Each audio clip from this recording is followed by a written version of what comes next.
This is Stone Creek Farm. The name Stone Creek Farm is so we could grow stone fruits. We have plums, we have apricots and peaches, and kind of peaches are our marquee fruit. It's a unique project we've got going. Our property is about 35 acres. There's 22 farmable acres. We fenced in 10 acres to have the orchard in. Inside the orchard fence, but there's only about 3 or 4 acres in production, and the plums are all outside. We started those in 2013, and then we have 2 high tunnels in which we put the peaches and the apricots. The one behind me has half peaches and half apricots. The one in front of me has all peaches. We do have some pears on the far end and some apples, but those are kind of a second and third project going for them. The tunnel behind us, we started with 49 cherry trees and only 3 peach trees. And in 2017, after 3 years, we saw the peach trees produce 50 pounds apiece, and the cherry trees barely anything. So I said, I'm growing peaches. We cut the cherry trees down, and I regrafted, and planted directly in ground. The rest, half of the tunnel has peaches, and the other half has apricots. In this one, it's a SAR grant. It is 54 by 34 instead of the one behind us is 72 by 34. And that one is all peaches.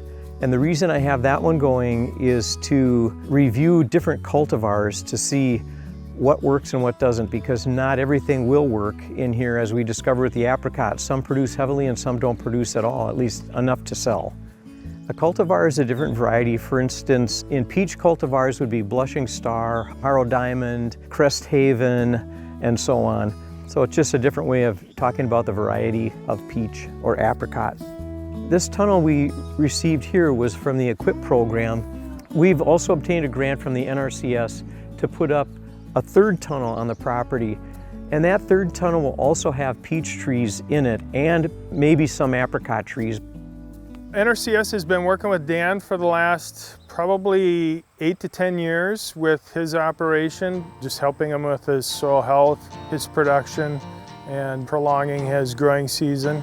He's put up a couple of high tunnels through the Environmental Quality Incentives Program, or EQIP. It's important that NRCS does these types of programs because it helps the smaller farmers to become established and to conserve their soil. I was really glad when I first talked to Deb Hermel here in Chisago County, and I appreciate her faith in me because I don't think she knew if it would work or not. And we're both glad that it did work because it works exponentially better than I expected.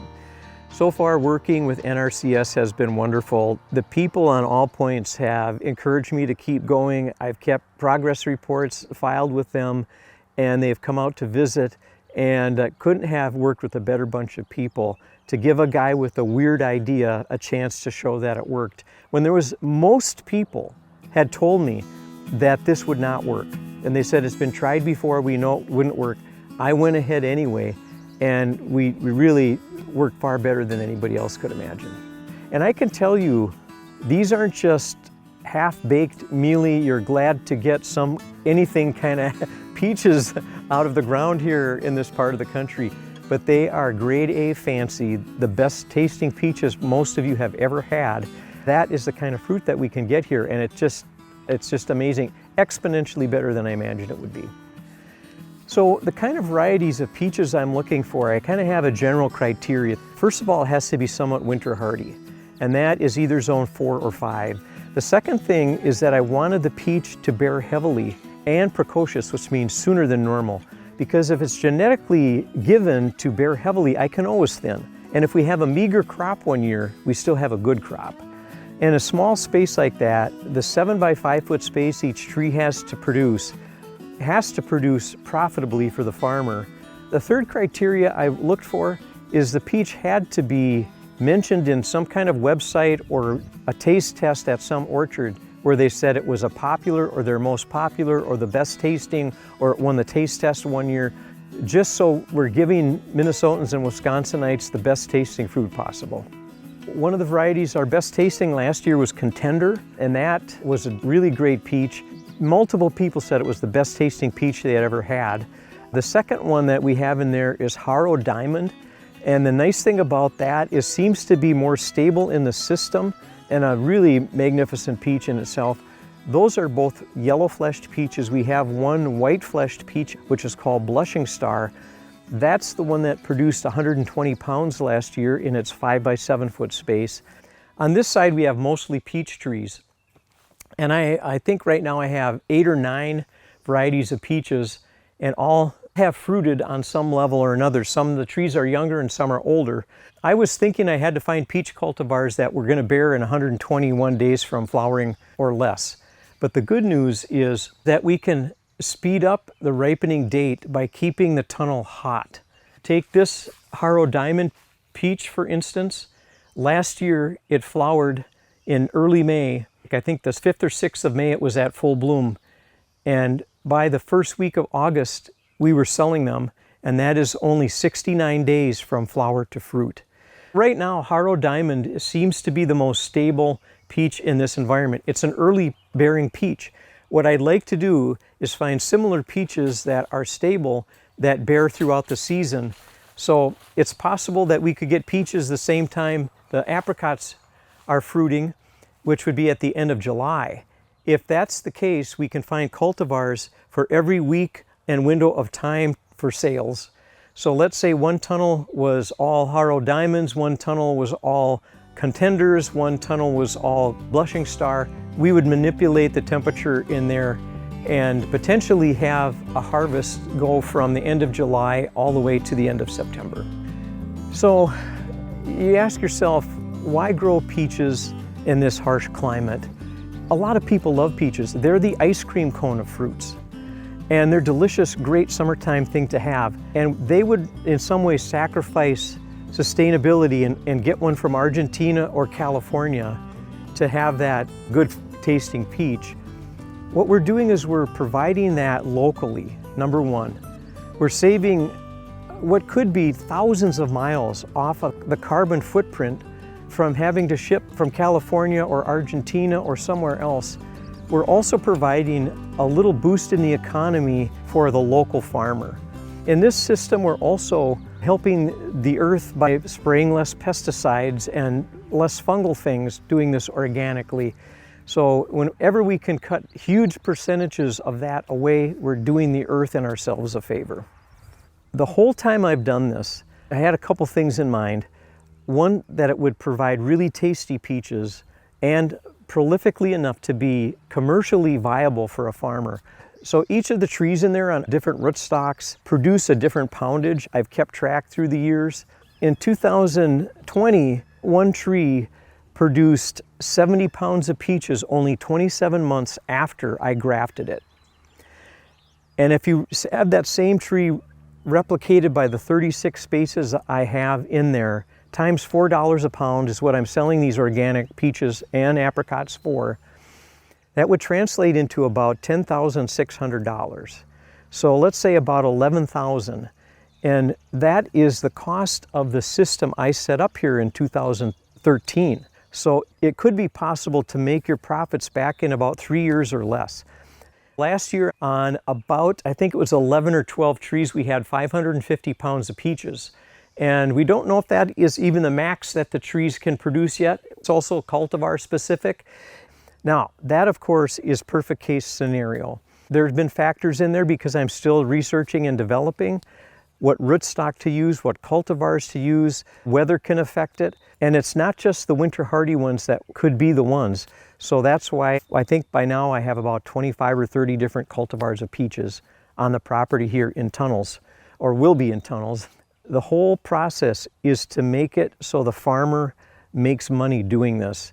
But the fact that you pay off your infrastructure in, let's say, 3 years and 4 years, if you have a mediocre year, that's still the fastest payback on a fruit tree production system that I know of.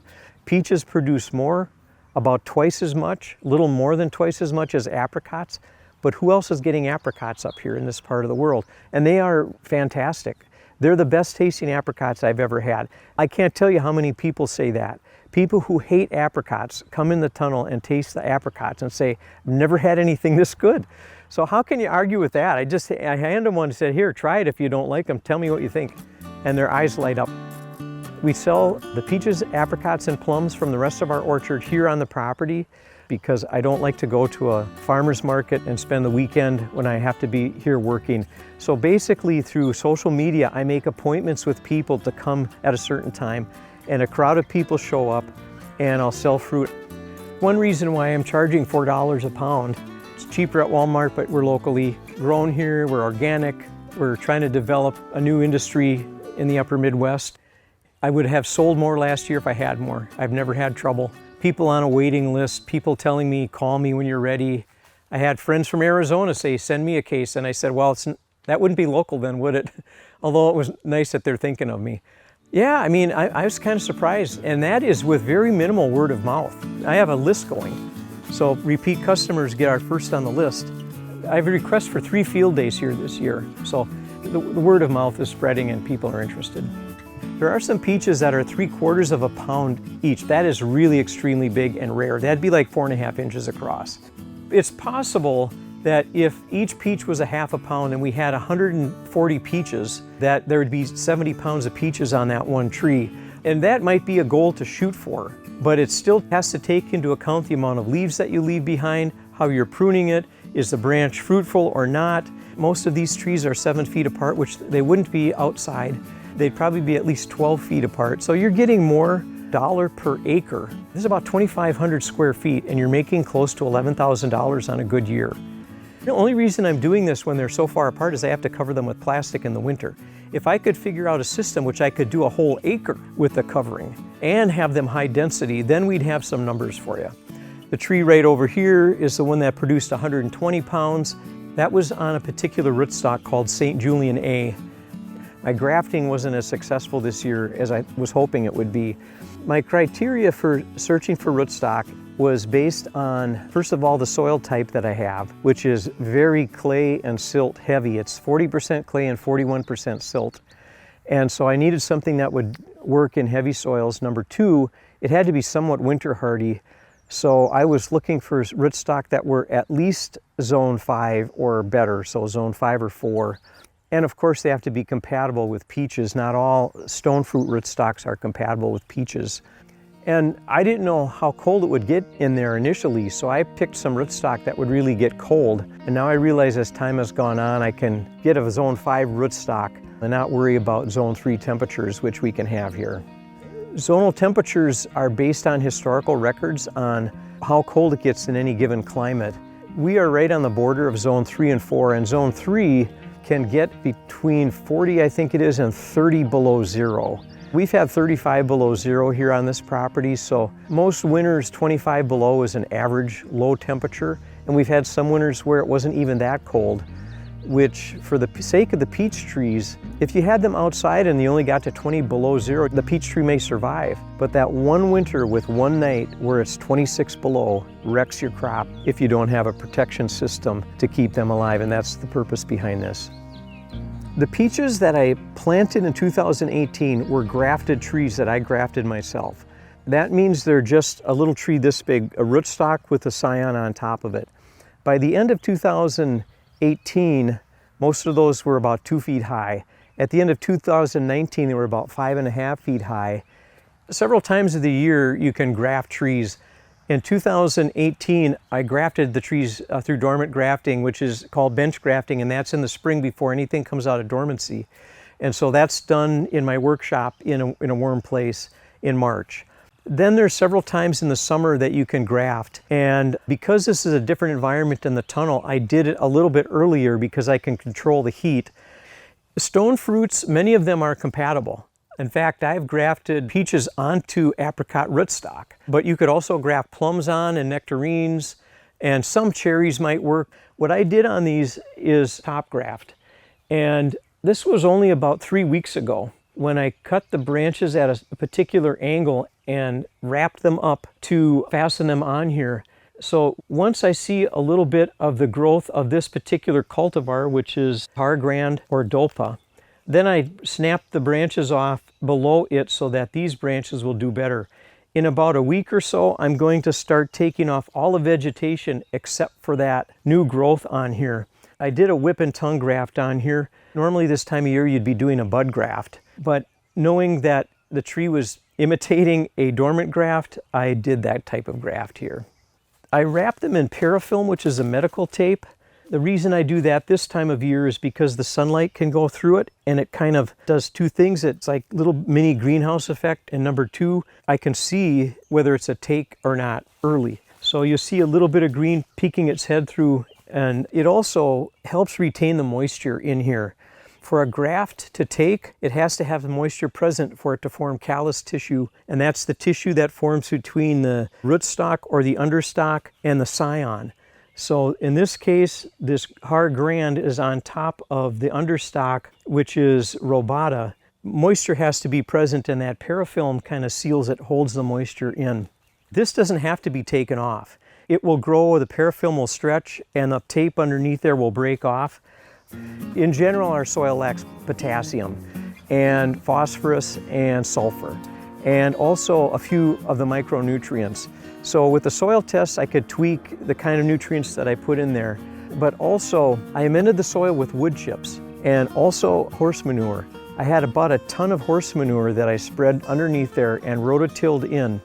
And then when I planted each tree, I made a 3-foot moat around each tree, and I did a root drench of the prescribed organic mix of nutrients. And so that pushed the growth on this new tunnel far better than it did the first time I did it. In fact, the first year we had peaches in there, they only grew about 2 feet.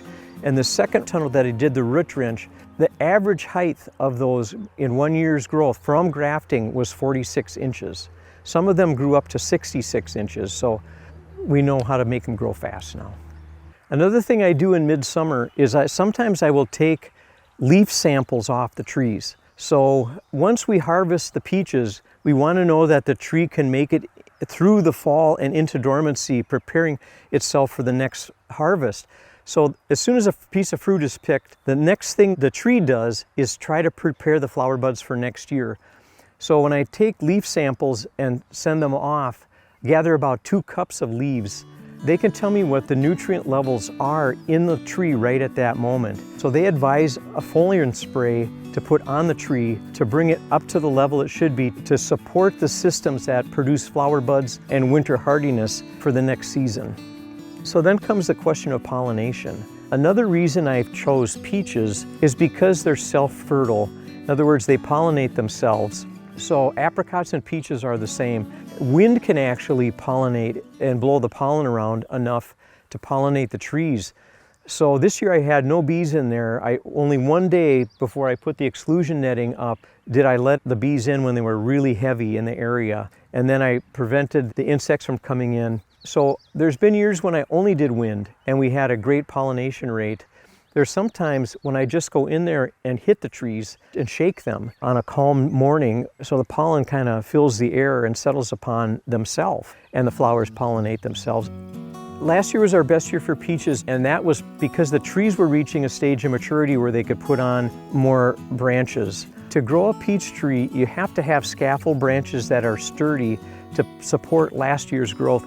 Peaches bear fruit on last year's growth, on last year's wood. Through the summer, I have to be careful to leave enough of fresh growth and not cut off the next year's fruit-bearing branches. I summer prune 4 or 5 times, depending on the tree and where the fruit is. The fruit has to be exposed to the sunlight at some time during the day to completely ripen. I'm careful to prune where it needs sunlight, but leave enough branches because they're going to produce fruit next year. In the spring, when the flowers are all blooming, then I go back in there and cut out any branches that are either dead or unproductive. And I'm going to keep them about 7 or 8 feet tall, so I don't have to reach any higher than the top of my hand. It's much easier to spray and give nutrient sprays and other types of sprays. I use Surround in there, which is an insect deterrent. It's a chalky substance, a clay substance. And if you spray that, it gets on the plastic and then it clouds the plastic. So to keep the tree low is important so that you're not spraying anything like that. Once the tree is harvested, there's exponential growth that happens because of the greenhouse effect in here. So I'm not losing something by summer pruning if I do it in a wise way. If you notice, all the trees in here are growing in a bush style rather than a 3 or 4 foot trunk. When your rafters are only 9 feet tall, if you can start the growth about 6 inches above the ground, you're taking 3 or 4 feet off the height of the tree, which makes it easier for me to prune, to spray, to pick, and everything. These trees are spread out at a 45-degree or more angle.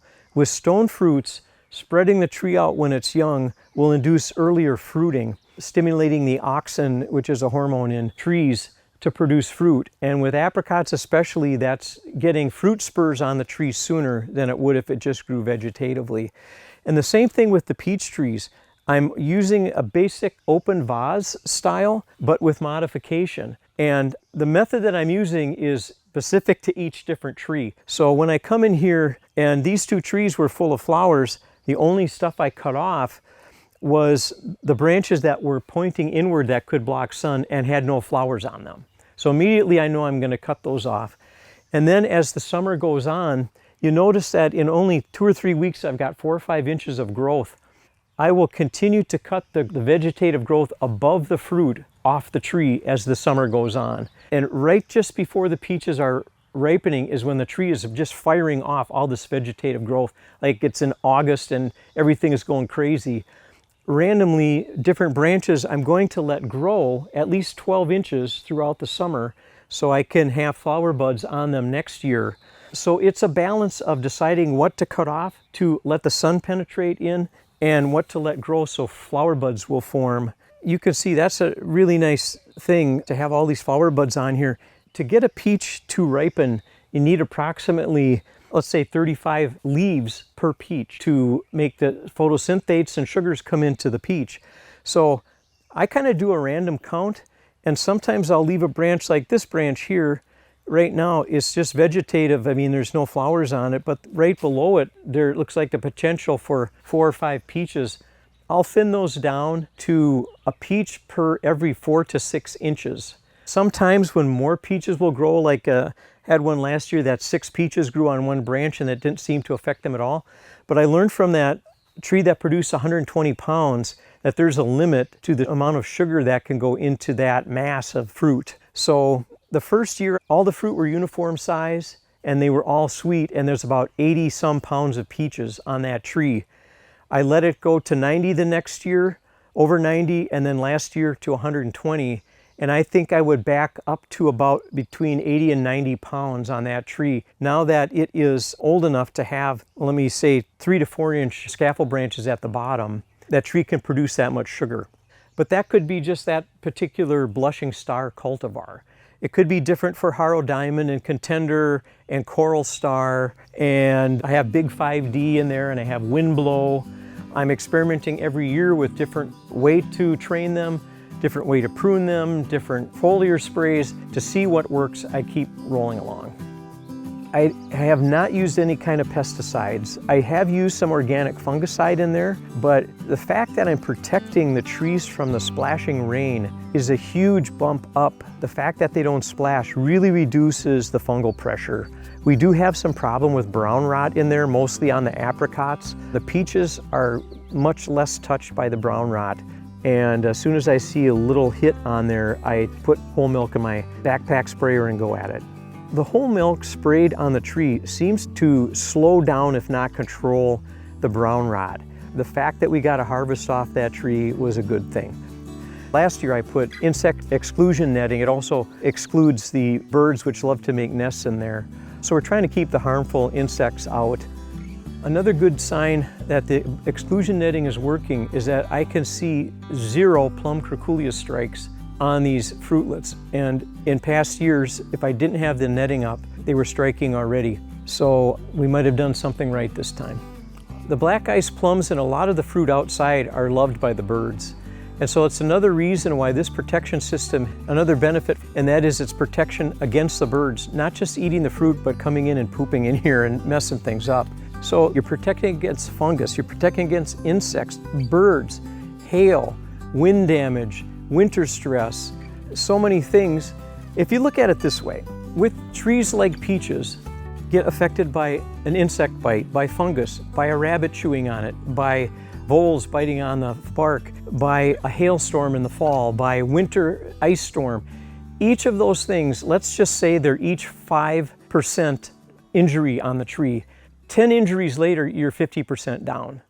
And that is when you have a borderline fruit like a peach or an apricot, you're done.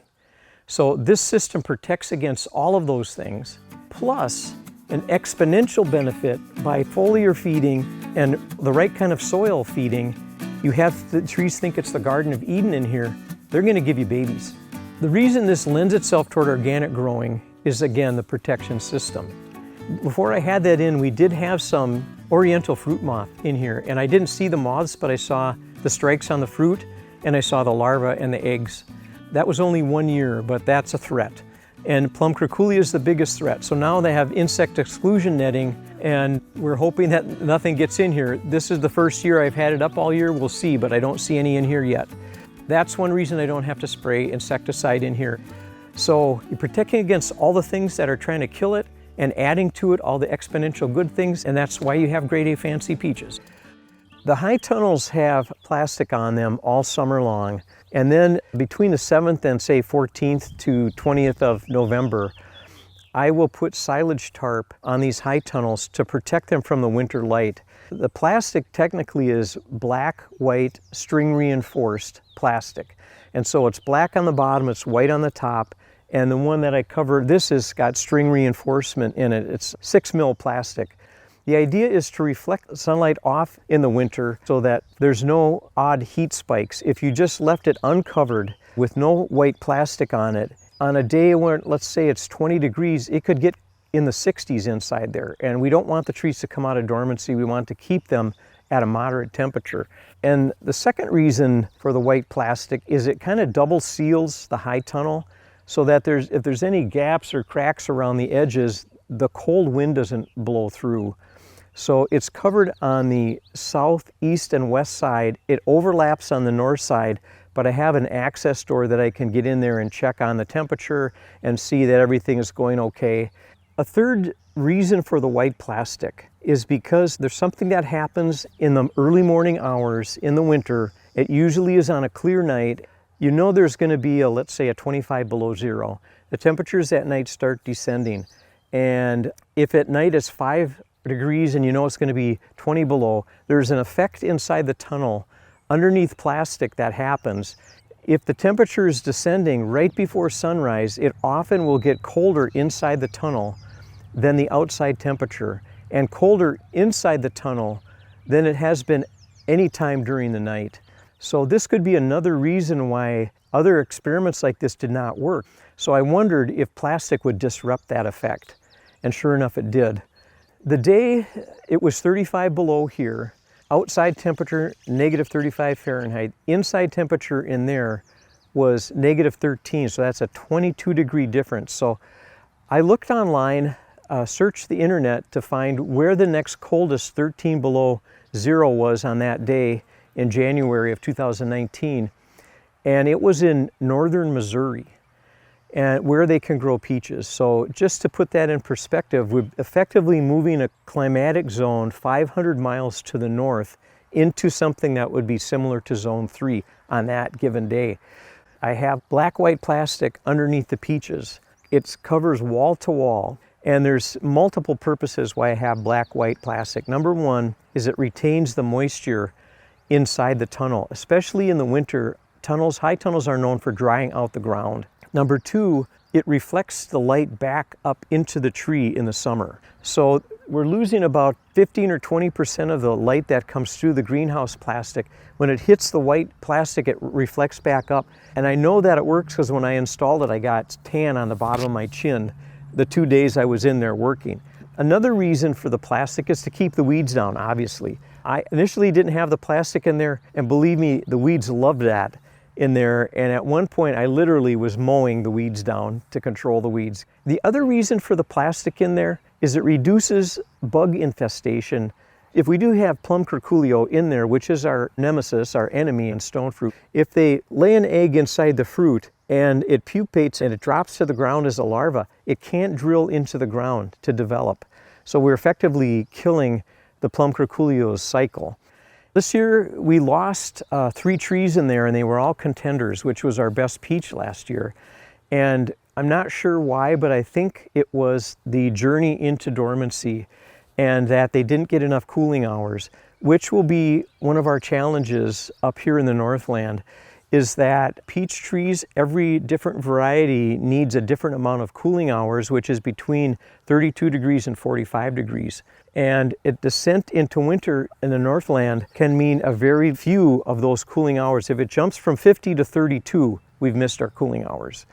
The Haro Diamond only needs, I think, about 550 or 600 hours, but the Contender needs about 1,000 cooling hours. So that could have been why the tree didn't survive. Not only the wood of the tree, but the flower buds of the tree need cooling hours. It won't produce flowers or fruit unless it has the right equivalent of cooling hours for that tree. We can manipulate that a little bit on a day when it's colder than 32 degrees. I've had it in the high 30s in there because of the solar energy that heats it up, let's say in December or in late November. If I didn't get enough cooling hours, we can try to manipulate that to add cooling hours to the system. With this tunnel, I have irrigated through a hole near each tree. And if I'm out here working, I'll put a timer on, I'll just let the water run right from my hose, and every 20 minutes I'll change it. The second tunnel, I put drip irrigation underneath the plastic because we put it up during the drought last year. And before we covered it with plastic, we just timed the amount of water spread by the drip irrigation to see how much in 3 hours, how much in 6 hours, how much in 12 hours would be irrigated, just to have an idea of, if on an ultra dry year, how much water we need per hour to pump in there. Another thing is that if we have a heavy rain, with the kind of soil we have, this clay soil, some of the moisture migrates in underneath there, at least in the 2 rows on the outside. So in a rainy summer, I only have to water the 2 middle rows, because the roots from the trees also grow outward and they're getting moisture right from the ground. It's a clay silt soil, so it does migrate. If somebody had sandy soil, I would recommend a drip irrigation with little tendrils that go out from the tree so that it's irrigated in a circle around the tree. You want the tree roots to grow outward, because if it's just irrigated right under and the tree roots only grow there, it'll make the tree extremely top heavy. So when you're just drip irrigating, you have to spread the water out so the roots go outward and stabilize the tree. We learned that when I overwatered one year and one of the trees in there full of fruit fell over. It just got too muddy. So lesson learned. The first high tunnel behind me, built in 2013, and the trusses are 2 3/8 inch metal. I picked a heavier gauge metal because I didn't know how much of a snow load would accumulate on the high tunnel. It's a very sturdy tunnel with W trusses inside, anchored down, I think that's 48 inches down, they're anchored.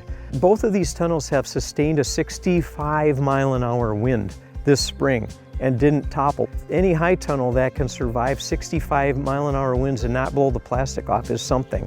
But the main thing was I didn't know how much snow would accumulate, which is another good thing about the white plastic, is that at least for the first couple years, that stuff is so slippery that the snow just fell right off, depending on how wet the snow is when it falls.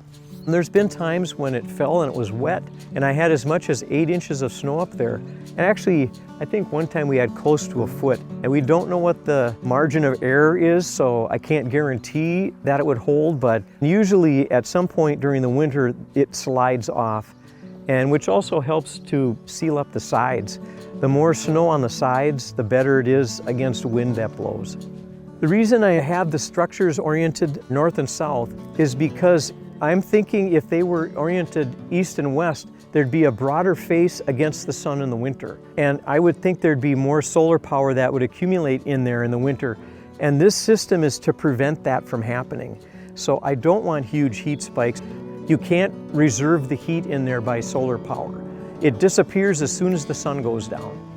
The day that we had the 65-mile-an-hour winds, we had hail that was so dense it looked like snow falling. These tunnels are supposed to withstand at least a 2-inch hailstone. And I think that would in part depend on the age of the plastic. The newer plastic is obviously going to bounce it off better. We haven't had hailstones of that size yet, That would probably be the worst case scenario. The good thing about this is anything under 2 inches would destroy a tree outside.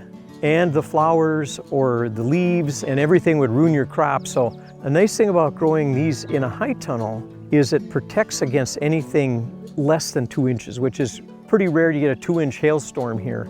But it's not uncommon to get a pea size or 1-inch hail.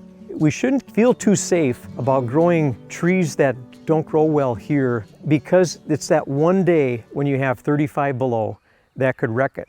One thing we can't do is control the cooling hours the way we'd like to, but to offer supplemental heat inside of the tunnel on the day it's 35 below will save your crop rather than kill the trees. And we've had that and had a full crop after 35 below.